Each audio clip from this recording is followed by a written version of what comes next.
This episode is sponsored by Squarespace. I used Squarespace to design both Binging with Babish and BasicsWithBabish.com. On the sites, you'll find recipes, equipment lists, other news, and updates. All beautifully designed, if I do say so myself. Get 10% off your first Squarespace order by visiting squarespace.com/Babish.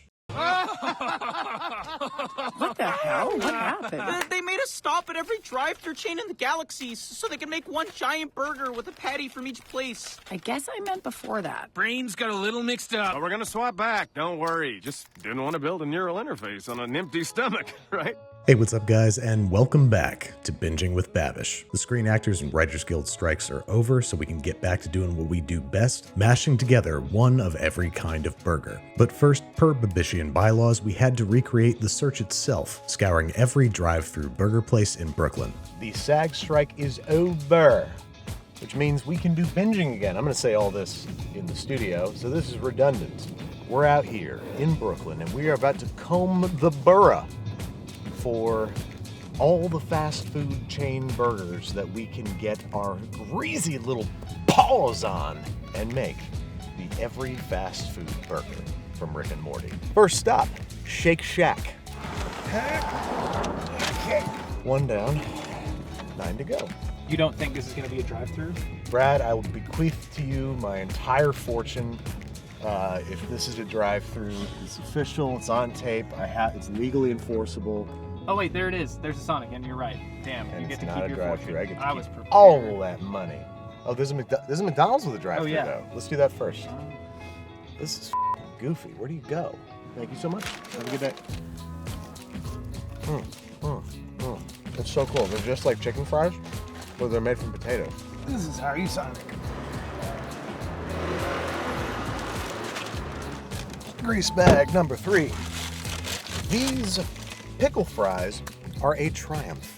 Thank you very much. Have a good day. This is safe. We're in a tight spot. God, it's like I'm in a submarine or something. Excuse me. Thank you so much. Excuse me. Oh, I'm sorry. Here, I'm just gonna...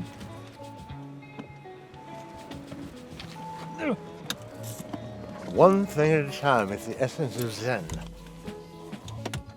One thing at a time, baby. I'm trying to get that bag, you know? What's up, Babish fam? You know I'm all about that one thing, get that bag, you know? I'm just trying to get that bag. Yo, what's up, Babish? I like that. What's up, Babish fam? Just trying to get that. We're just out here trying to get that bag. Burgers! So there you have it, a burger from every chain restaurant we could find. You'll notice that they're all doubles, so that once I harvested a patty, we'd still have a functional burger to eat or bring home to our loved ones. So here we go, McDonald's, Shake Shack, Wendy's, Burger King, Sonic, Smashburger, Checkers, White Castle, Jollibee, and Five Guys, united at last in one single burger. But this didn't seem like quite enough, so we ordered 10 more burgers from non-chain local restaurants just to see how high we can get, in every sense of the phrase. So there you have it, 20 burgers proudly piled on one single bun. It was difficult enough just to get it to stand up straight, but we wanted a cross-section, so Brad and I did our best Patrick Swayze and Demi Moore, and using the fittingly named Babish Super Slicer, we managed to cut down the length of this meat mountain. Let's see what a 20 burger cross-section looks like. Exactly how I imagined it. Just a big old beef cylinder no one could possibly eat, or even keep upright for very long, as we found out. Now, we didn't want to just waste 20 burgers for a gag, so we ate as much as we physically could and reserved the rest for experimental recipes. I used mine to make a stroganoff, and later that night I wanted to see what it would be like to eat burgers like they were chips. Then came the question of the Babish version. My first attempt was a homemade potato bun, a ground meat mixture of chuck, brisket, and ribeye, prepared 3 different ways and stacked: a Jucy Lucy, a double smash burger, and a sous vide ribeye burger. And this made a fine burger, to be sure, but did it capture the spirit of the every burger burger? Let's take a look at that cross-section. Nice Jucy Lucy stretch, sous vide patty, maybe a little overcooked, and it was delicious, but I don't think it was what Rick and Jerry set out to accomplish. I wanted a burger that really mashed together a whole bunch of different styles. So let's start with a hybrid brioche potato bun, combining 460 grams of all-purpose with 50 grams of potato flour, 60 grams of sugar, 14 grams of yeast, and 15 grams of kosher salt in the bowl of a stand mixer, whisked to combine. Then in a separate bowl, we're cracking 4 large room temperature eggs, lightly beating and adding to the dry stuff along with a 1/4 cup of water. And I've got another a quarter cup on standby in case things turn out too dry. Affix dough hooks and mix until a thick, relatively wet dough forms. If it's fully clearing the sides of the bowl, go ahead and add that extra quarter cup of room temperature water. Once a dough forms, we're going to begin the buttering process, adding 225 grams or 2 sticks of unsalted room temperature butter, one little piece at a time, waiting for it to be fully incorporated before adding the next. A process that should take 5 to 8 minutes, plenty of time for robust gluten formation. Make sure it passes the window pane test, turn it out onto a surface,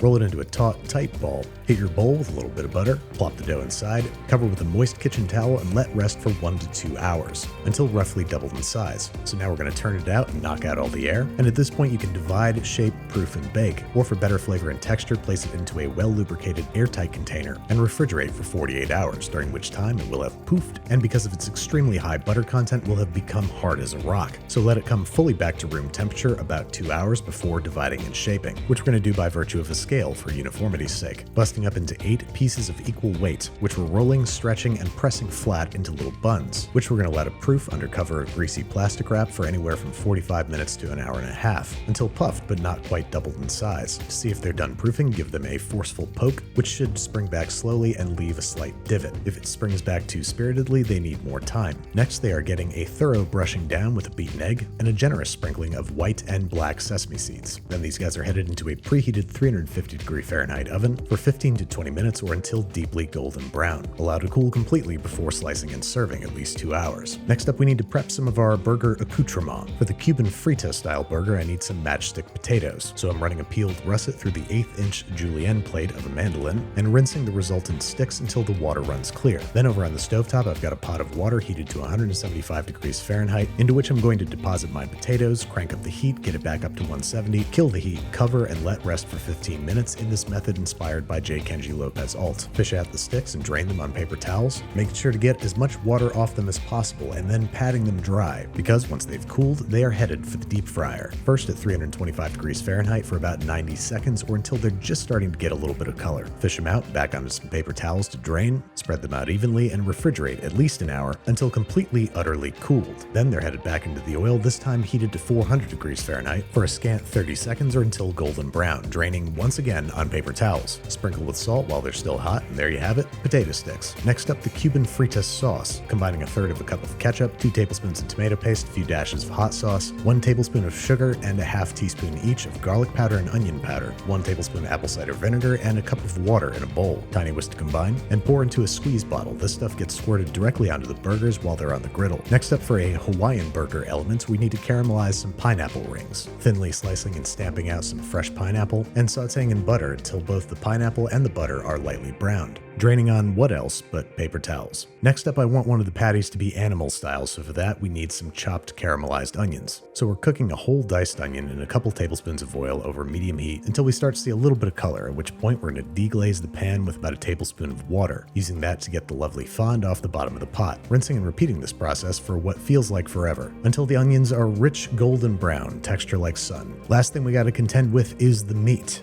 I'm going with the same parts as before, but this time I'm mixing them all together. Equal parts brisket, a beautiful dry-aged ribeye, and good old-fashioned righteous and reliable chuck, cut into 1-inch cubes and placed in the freezer for about 20 minutes or until beginning to turn firm around the edges. Passing them through our meat grinder, which itself has spent an hour in the fridge. When grinding meat, the colder everything is, the better, yielding a beautiful, pebbly, flavorful meat mixture. Now to make the meat gussied up and ready to grill, we're measuring out 4-ounce balls for our smash burgers. For the Cuban Frita-style burger to 8 ounces of meat, we're adding about 2 tablespoons of finely grated onion, 1 clove of grated garlic, and about a ½ teaspoon each ground cumin and sweet paprika, mashed thoroughly to make sure that it's evenly mixed. Normally I would never recommend additives to a burger mixture, but in a Cuban Frita it somehow works. Last up, the Jucy Lucy, for which I'm going to measure out 2 4-ounce balls of our beef, placing them between 2 sheets of plastic wrap and pressing out using a plate, preferably one with an underside rim the same size as your intended burger. Then between these 2 patties I'm going to place a thick wheel of Gouda, ensconce in beef, and thoroughly pinch shut around the edges. smashes, pinching and smearing the beef together twice to make sure that there are no leaks. That's just about all of our prep out of the way, so now it's time to finally hit the griddle. I got a nice hot hunk of cast iron here, looping it up with vegetable oil and using that to toast our top, bottom, and middle bun. And then first I'm going to cook the Jucy Lucy, pressing it down onto the griddle, hitting it with a little bit of kosher salt, cooking until a significant crust has formed and gray is starting to creep up the sides of the burger, flipping and then immediately punching a hole in the top using a skewer or toothpick.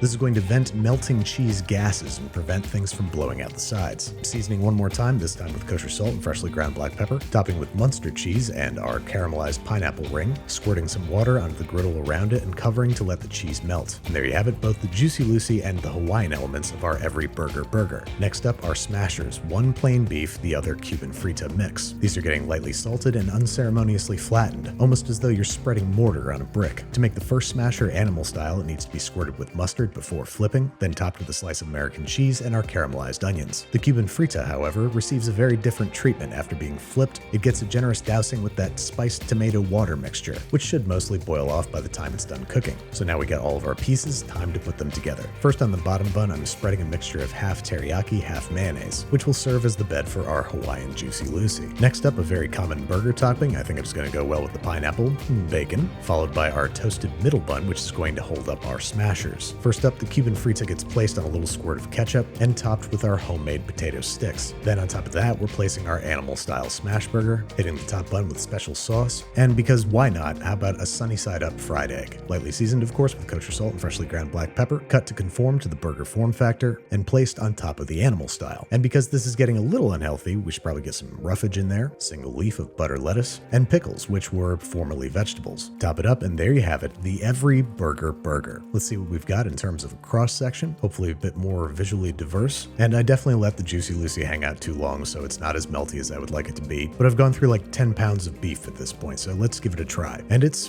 good, you know, it's good, but pretty much every element is overshadowing the other. So I took the thing apart and ate it in pieces, as was their original design. And so there's no question in my mind that the every burger is a Jerry dominant idea.